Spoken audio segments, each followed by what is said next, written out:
Coming up on today's show, we tell you who is maybe the most important player for the Bucks next season in terms of growth with Giannis and what they need to lean into an eventful offseason that keeps on rolling for the Bucks. Camille and I discuss coming up next on Locked On Bucks.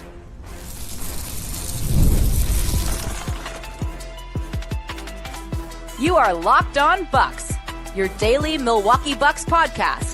Part of the Locked On Podcast Network, your team every day.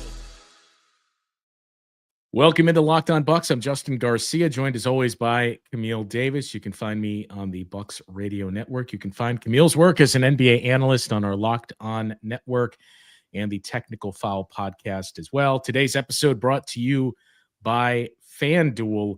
Right now, new customers can get $200 in bonus bets when your first $5 bet wins.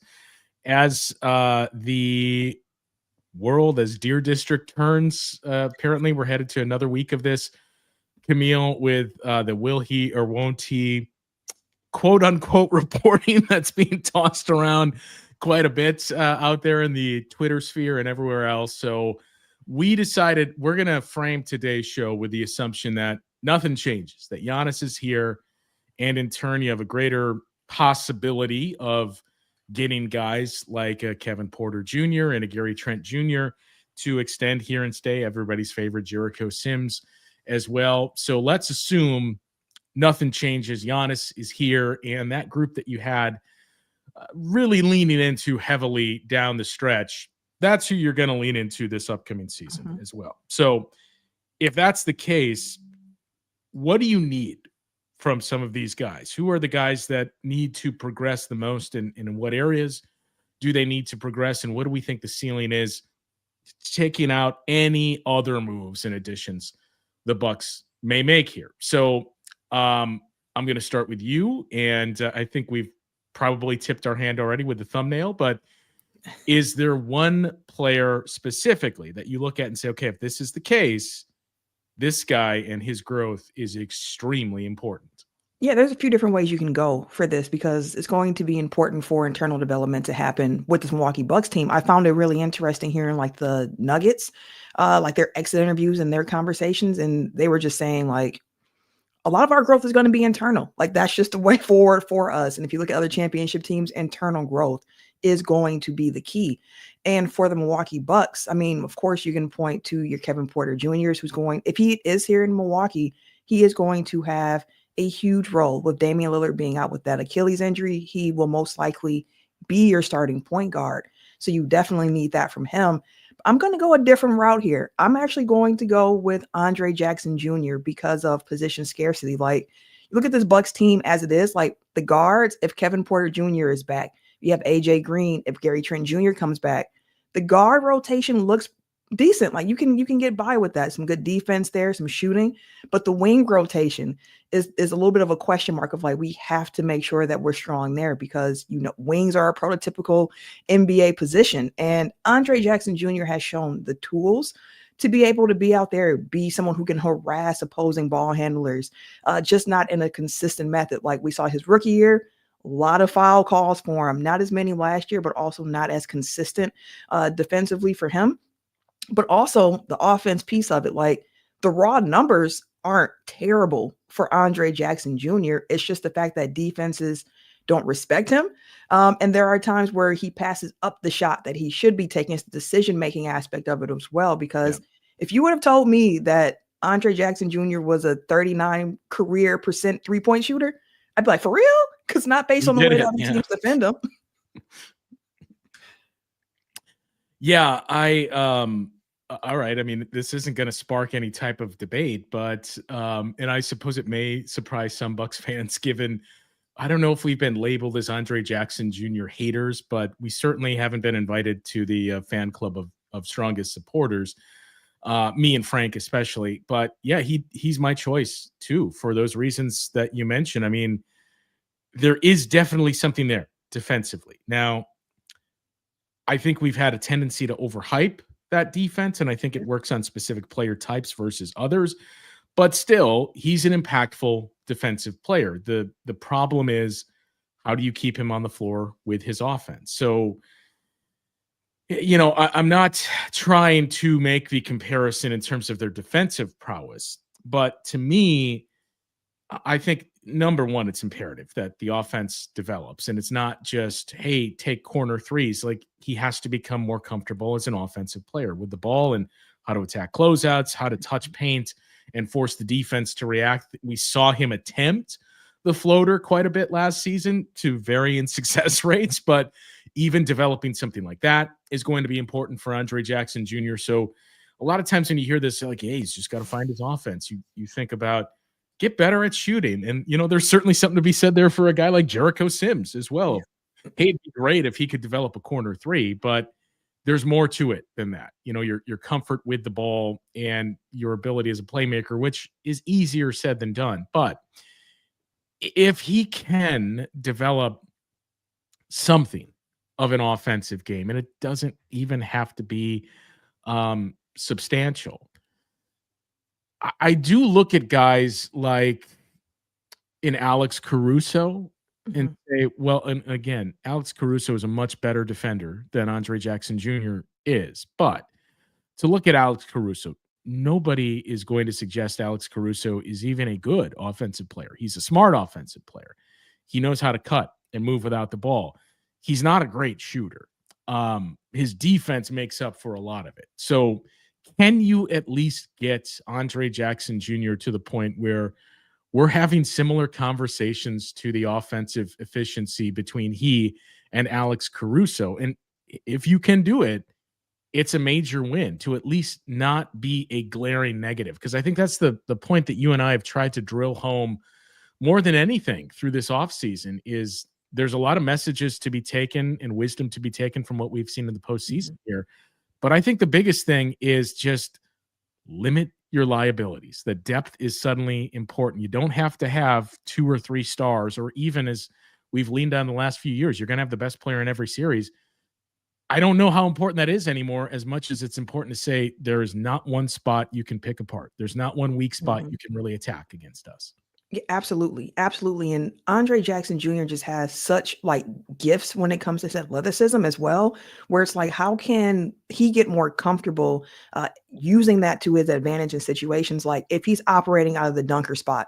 What is the best way to make sure that he's comfortable with whatever the read is going to be, whether it's just going straight up with it, making the right pass out? Because, I mean, we've heard it during Summer League last year of what the coaching staff was looking for from the young players, which was be quick with your decision making. Like, you cannot take too much time there. Be right about that. And that was something that kind of doomed Marjon Beauchamp with the just not being quick enough of what your decision making is going to be. Andre has shown to be quicker than that. But there are still times in the game when you're like, I don't understand why this was the move that was decided to be made at this time. So like internal development for Andre, it comes not just like we said from the pure offensive, like knock down your shots. Like you need to be able to do enough that opposing defenses respect you. And whether that is by you being able to use the space they give you on those threes to knock down open threes, to be able to hit the mid-range or like the in-between game, like the floaters you mentioned, using athleticism, more dunks, attack the rim, because he's also shown like an attribute to go for the offensive rebounds, to crash the glass, and he has the speed to get back. So if you can throw something out like that with Andre Jackson Jr. taking that step, I think it does so much for this Bucks team, especially just knowing you need wing defenders, someone who can kind of guard up a little bit. Because like I said, I have a lot of faith in what Ryan Rollins could do, what Kevin Porter Jr. can do. Like you're solid there at point of attack, but like that wing spot definitely needs some investment there. There are some numbers between Andre Jackson Jr. and Alex Caruso that are closer than even I anticipated. So we'll take a closer look at that and some of these lineups that worked last season and why we started with a name like Andre Jackson Jr. and some of the other comments that have come up by the viewers as well, players that are going to be very important for the Bucks next season. We'll take a look at those numbers coming up next on Locked On Bucks.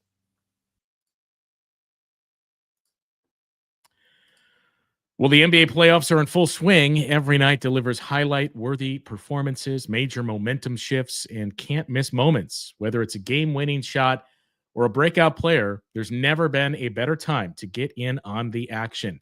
FanDuel makes it easy to stay in the game before tip-off and live with player props, performance trends, And same game parlays, fans have more ways than ever to play smart and win big.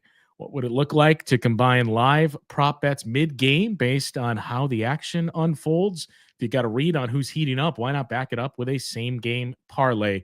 And how could a $200 in bonus bets add to the excitement if your first $5 bet hits? If you're new to FanDuel, it's the perfect time to sign up. Head to FanDuel.com and place your first $5 bet. If it wins, you'll get $200 in bonus bets. Make every moment more with FanDuel, official sports betting partner of the NBA. So some of these numbers are a lot closer. And granted, there's a much larger sample size for Alex Caruso than there is for Andre Jackson Jr., a player who played 63 games last season. Remarkably, how many games, and I know it shifted throughout the season, how many games would you guess Andre Jackson Jr. Has started throughout his career? Throughout his career? Yeah. I know he has some. So he's played 111 games total. He had some spot starts in the rookie year when guys were out. We know he was part of like the turnaround, quote unquote, when the Bucks made the starting lineup change this season going forward. So I'd say he started maybe 55 games? He has started 51 games throughout his career. Yeah, you were close. Basically half the games he's played in have been as a starter for Andre Jackson Jr. So it's a much larger sample size of action for Alex Caruso, not only in the games played and seasons, but minutes as well. He this year, fewer minutes with the Oklahoma City Thunder because of the depth of the team. But in the years preceding that, he was around 25 minutes per game. Andre, about 15 at the max for him. But again, a big piece of it is Alex Caruso's defense and how he can defend up. And we saw Game 7 against the Denver Nuggets and what he did to Nikola Jokic. I still maintain, I think that's Andre Jackson Jr.'s best attribute as well, is defending up because of his physicality. And it can be the guys like the Trae Young and the smaller, quicker guards that give him a little bit of difficulty on the perimeter. But offensively speaking, and again, I cannot stress this enough, small sample size for Andre Jackson. Offensively speaking, the numbers are much closer than even I anticipated, especially when you look at where did these guys perform best. And for Alex Caruso, his second year in the league, the year before he really broke out in the bubble and Lakers won the championship, he was a 51% shooter on threes. And in the years that followed, he had been in the mid 30s. He was 41% last season, as in the year before OKC with the Bulls. But in that year, it was a remarkable season for Alex Caruso because he leaned into his strengths, where he was taking corner threes and he was getting to the rim. And you look at how he was getting to the rim. I mentioned his cutting ability. He was in the near 90th percentile in terms of his field goals at the rim that were assisted. So in other words, it's not just coming on breakaway dunks or him getting into the paint himself. Cut without the ball. To me, that's the big thing you're looking for from Andre Jackson Jr. He did that 2 years ago, his rookie season. Those numbers really dipped a season ago. And his shooting, too. He's an above the break guy, not a corner three guy. So I think those are the two starting points to me, is figuring out, okay, get into that flow, start cutting. And it's not to say he doesn't. You got to find him too, because I think that's a complaint that Bucks fans have pointed out of get Andre Jackson Jr. the ball more. I will recognize he is making those cuts, but how do you capitalize on that and get him those assisted looks at the rim, lean into more corner threes, and especially working on things like, as we mentioned, that floater that didn't really find the success rate you were hoping for, but it's something that is going to be important for him to develop offensively. You know, you mentioning the cutting and how it dropped from year 1 to year 2 with him, I do wonder how much of that it was the coaching change as well along the way of just where he's being instructed to be on the court and how they're running that offense. Because if memory serves me right, his rookie year, he didn't really play much initially under Doc when he took over. And then he kind of came about later on in the year when bodies were starting to fall apart and they just kind of needed to throw something out there. And Doc saw the energy that Andre was able to inject into the game.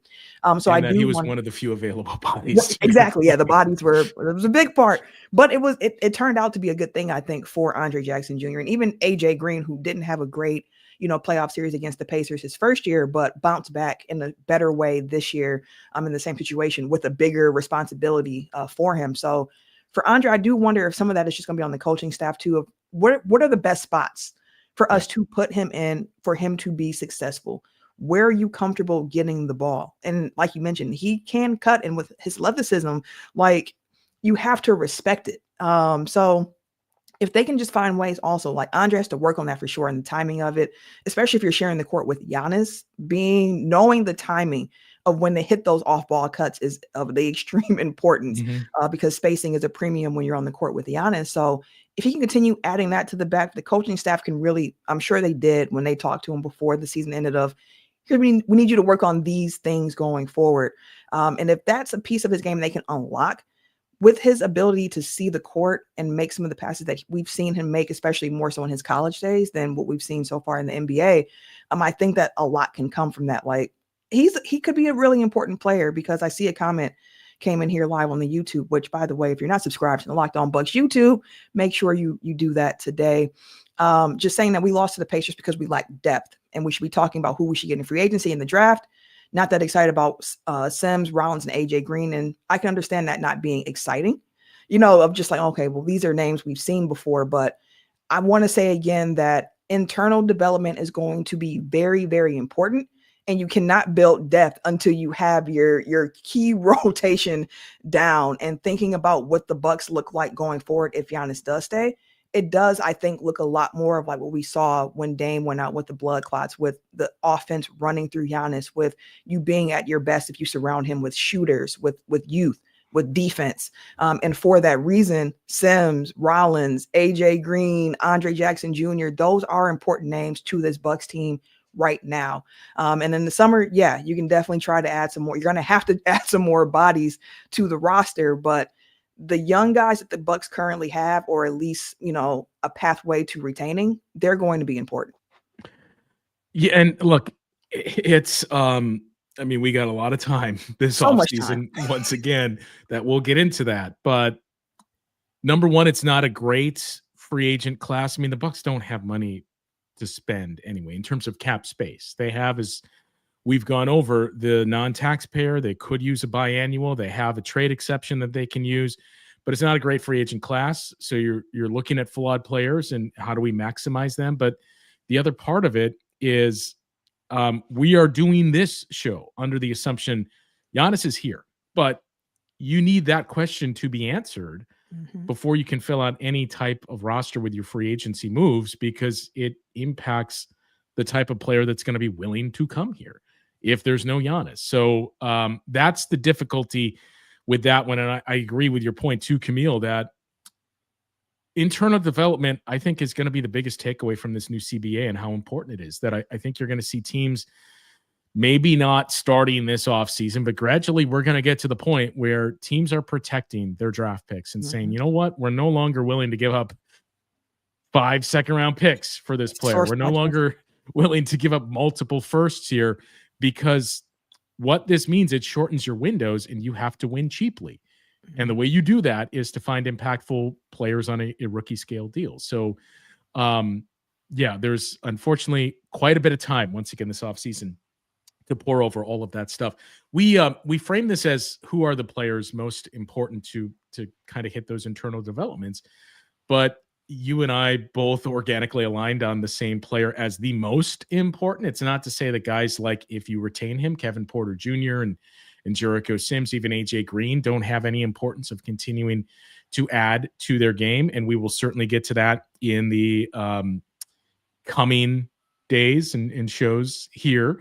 But I do know there's been quite a bit of intrigue and support for Andre Jackson Jr. So we wanted to start with him and say, look, this isn't to close the door on him. I know he did not play and it was disappointing last season down the stretch, but for all the reasons we went over of that, offense, component. So here's some of the things that he has done well throughout his career. Here's how it compares to some other players that have carved out a niche in a league. And here's some of the things that we're looking for Andre Jackson Jr. to work on. And if he can do that, you all of a sudden have another decent rotational piece for this group. And that's the big thing that we've started to circle back on. Just build rotational depth. That it's not like the 2019-20 Bucks where it was very similar to what we saw from the Thunder. And although I would say the Thunder had some better players, the Cavaliers, though, where you have the system and depth that works in the regular season, leads to a lot of wins.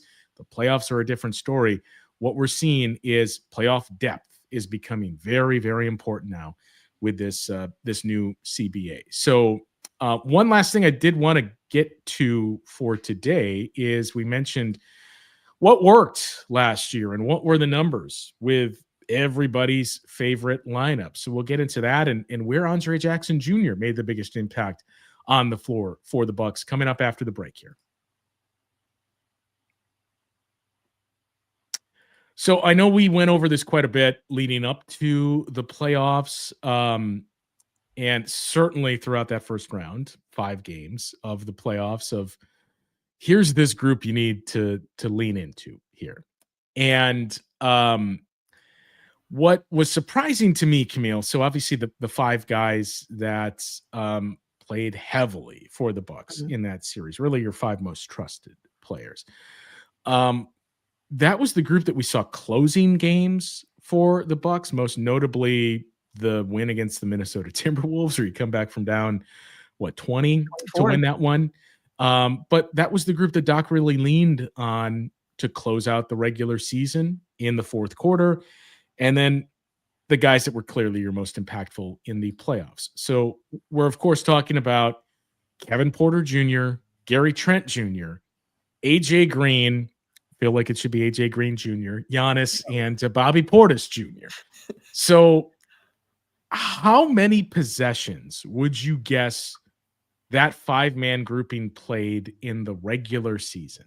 I feel like that grouping really took hold towards the end of the year. So I don't think the number is going to be crazy high. Let me say like 205. No. 88 possessions was way over that. So yeah, I mean, and I'm with you where the eye test tells me we saw that a lot the final 8 games. So it was really heavily featured in the Timberwolves game and then a few other games that you had those possessions to close out the fourth quarter with them. Different story in the playoffs, obviously. We'll get to that here, but again, I feel like we need some type of sounder alert to fire off here when we mention that this is an extremely small sample, right? 88 possessions. But in the regular season, in those 88 possessions, they were a plus 54.6 in net rating. And I mean, both the offense and defensive rating is remarkable. A 151.1 offensive rating. They had a 38% offensive rebounding rate with that group as well, which is something the Bucks do not do. They had a 65% effective field goal percentage, and they had a 96.6 defensive rating and an 82.7 defensive rebounding rate, which all of those, the rebounding rates, the offense and defensive ratings, those are all in the 100th percentile. Again, just under 100 possessions for that group. But in the playoffs, obviously you're going up against better competition. That's a piece of it. It was still impactful. The offense came down to earth. It was a 107.4 offensive rating, which is not good. Yeah. But you were still positive, basically a +1 in that rating. Your defense was a 106.5. And I think that's the thing that you can take from this is you had an 80% defensive rebounding rate and a 106.5 defensive rating. That there's something to be said for there's enough athleticism on the perimeter. Mm-hmm. I think Bobby Portis fits better alongside Giannis in those spots where, Bobby, if he has help around him, as we saw in that 2021 run, it's not a liability defensively. And you have Giannis cleaning things up on the back end. That I think that's one of the big takeaways is, okay, we have to figure out how to juice the offense here. I think the easy thing to point to is like this team was very efficient on threes. If they stay as they are next season, you just have to take more threes. It's where the league is headed. Get more volume up there. And that's one way to juice that offensive rating with that group. But to me, the defense is the big thing. And we said early in the season, maybe the defense is the identity of this team. And when you see that grouping, what it meant defensively for a very, very small sample in the regular season, but against a team that's now in the conference finals in the Indiana Pacers, and your defense held up against that group.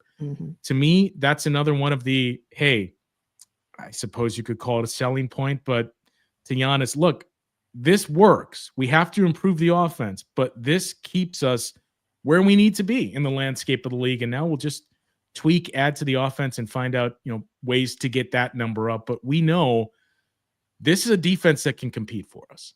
Yeah, I'm not sure if you mentioned it. What's the turnover rate with that unit if you have that up? Because the Bucks have historically not been a great team of forcing turnovers. For their defense? Yeah.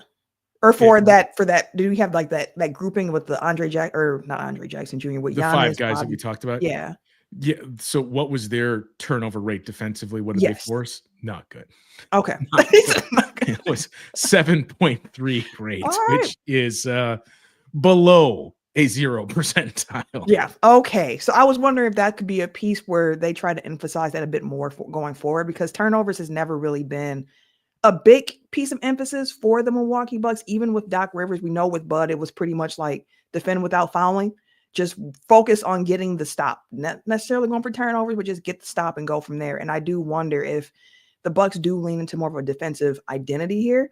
And those are the type of guys that you're putting out there if they're going to be like, have a little bit more leeway of trying to force those turnovers and get those turnovers to help that spark up the offense. Because as we're recording this too, the comments are coming through of just about how people perceive that group and their ability to create their own shots and generate offense. Like Giannis, of course, is going to be a big piece of that, like the piece to that. But that's what made Gary Trent Jr. someone who I was like, yeah, need him to come back around, because even outside of the catch and shoot threes, he was somebody who can go take the ball and go get a bucket. The step backs in the mid range, just a touch with around the rim, like he's someone who can go create his own shot. Ryan Rollins had some great drives, but not necessarily someone who you look at as like a shot creator. Kevin Porter Jr. fits that bill a little bit more. And we know he's had that responsibility before when he was in Houston of like, you be the lead guy, go and get a bucket. So in addition to the offense or the defense, I was wondering about that offensive piece of it, but here the turnover rate being that low too. Okay. That ain't going to be the path forward, so to speak, going forward. But I think it's a good starting place for this Bucks team. And I've framed it this way. We've seen the articles come out now with The Athletic. We've talked about it here on Locked On Bucks of this year, the 2025-26 season, with the injury to Dame, not expecting him back for at least 8 months. And that's if everything went swimmingly. And it was like one of the a quick turnaround there. And that would still put you in like December. 10 months is like the February, like all-star around that. I don't, and I know you don't. I know you're not a fan of like. I'm not going to bet against Dame, but I don't see any scenario where he's playing in an NBA game until at least after the All-Star break. Yeah. But even then, I would just bank on him not playing next season.